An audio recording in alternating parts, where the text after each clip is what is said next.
tell me that I'm never gonna make it. They want me to do something that could make sense. They hate when I keep dreaming I'll be famous, but I don't give a fuck, I'ma keep chasing.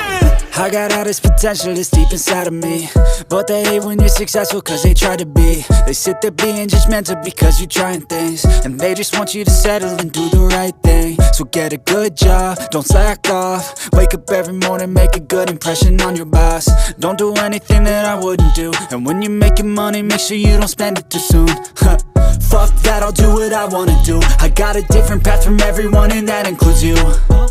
Who are you to tell me how to live life? In these times it feels like nobody's right, yeah. So I'ma figure out what else we succeed, and then invest all of my time into that and proceed.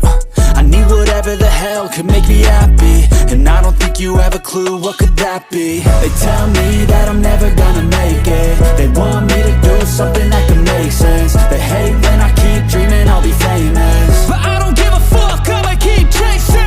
They tell me that I'm never gonna make it. They want me to do something that can make sense. They hate when I keep dreaming I'll be famous, but I don't give a fuck, I'ma keep chasing. I think this life could be special if I get rid of the devils. They think that I am a rebel, I think they want me to settle. There's nobody on my level, they think that work is too